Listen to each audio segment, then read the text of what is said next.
क्या 2025 में एनडीए का चेहरा नीतीश कुमार होंगे या नहीं, ये सवाल बहुत दिनों से तैर रहा है बिहार की राजनीति में। इसके सबसे पहले जिसने शुरुआत की थी वो देश के गृह मंत्री अमित शाह थे। अमित शाह आज तक के कार्यक्रम में आए थे एजेंडा में, और इस दौरान उन्होंने इस बात को रखा था कि चेहरा कौन होगा इस पर सभी पार्टियां मिलकर तय करेंगी। इसके बाद जेडीयू नाराज भी हो गई थी, हर दिन एक नया बैनर निकाला जा रहा था, और इसके बाद फिर बीजेपी के नेताओं की ओर से भी ये कहा गया कि चेहरा तो नीतीश कुमार ही होंगे, उनके चेहरे पर ही चुनाव लड़ा जाएगा। यह बात बीत गई, लेकिन एक बार फिर से मकर संक्रांति के बाद जेडीयू के कार्यकारी अध्यक्ष संजय झा के घर पर कार्यक्रम था। इस कार्यक्रम में देश के गृह मंत्री अमित शाह भी पहुंचे थे। अमित शाह से ऑफ द रिकॉर्ड मीडिया वालों ने बातचीत की और बिहार में 2025 के चुनाव को लेकर सीएम चेहरा कौन होगा, इस पर क्या असमंजस है, ये एक सवाल पूछा। और इस सवाल के जवाब में अमित शाह ने जो कहा उससे बात एक बार फिर से फंसती हुई दिख रही है कि क्या नीतीश कुमार चेहरा नहीं होंगे। पत्रकारों ने अमित शाह से सवाल किया, ये ऑफ द रिकॉर्ड बातचीत है, कि एनडीए के सीएम फेस को लेकर असमंजस की स्थिति बनी हुई है। इस सवाल पर शाह ने कहा कि कोई असमंजस की स्थिति नहीं बनी हुई है, बिहार एनडीए एकजुट है और मजबूती के साथ चुनाव लड़ेगा। रही बात सीएम फेस की, तो हम लोग नीतीश जी से मिलकर ही मुख्यमंत्री पद के बारे में चर्चा करेंगे। पहले लाइन में तो अमित शाह ये कहते हैं कि कोई भी असमंजस की स्थिति नहीं है, लेकिन आखिरी लाइन में वो फिर ये कहते हैं कि सीएम फेस को लेकर मुख्यमंत्री नीतीश कुमार से चर्चा की जाएगी। तो क्या ये माना जाए कि 2025 में मुख्यमंत्री बिहार के नीतीश कुमार नहीं बनेंगे अगर एनडीए चुनाव जीत जाती है?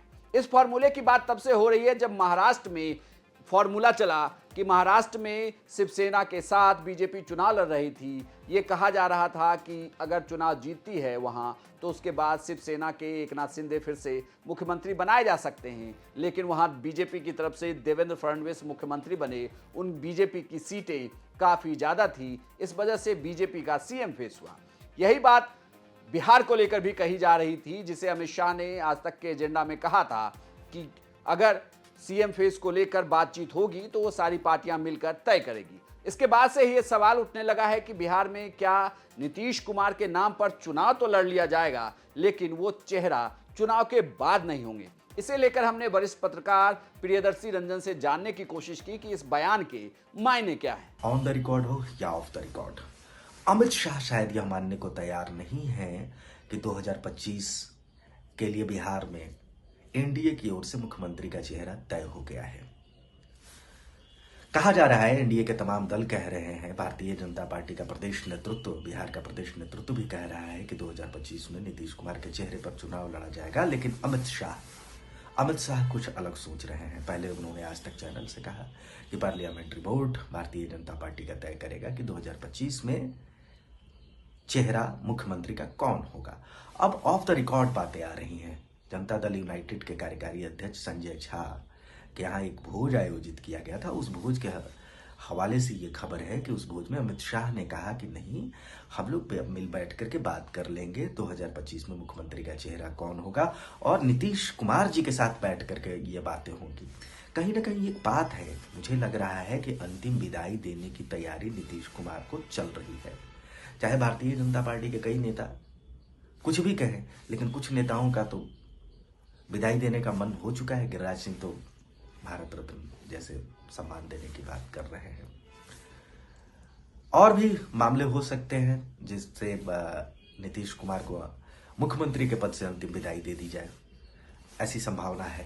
क्योंकि भारतीय जनता पार्टी मान करके चल रही है। अंदर खाने एक खबर है कि नीतीश कुमार के चेहरे पर इस बार चुनाव में जाने से हो सकता है कि एज न मिले।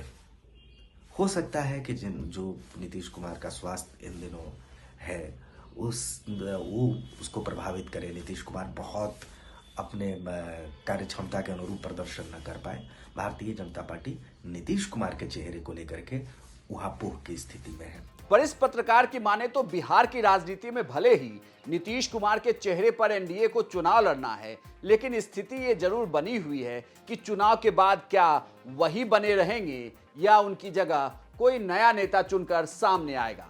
इसे लेकर चर्चा काफी जोर शोर से हो रही है। हालांकि सीट बंटवारे को लेकर भी अभी से स्थिति फंसती दिख रही है। जिस तरीके से जीतन राम मांझी की पार्टी ने सीटों की डिमांड कर दी है और जीतन राम मांझी जो रुख अख्तियार कर रहे हैं, उससे तो यही लगता है कि एनडीए में सब कुछ इतनी आसानी से भी हो जाए, ये संभव होता दिख नहीं रहा। ऊपर से ऑफ द रिकॉर्ड कही गई बातों से तो ये बात तय है कि ये बात जेडीयू को फिर से चुभने वाली तो है कि चेहरा नीतीश कुमार होंगे या नहीं, इस पर चर्चा की जाएगी।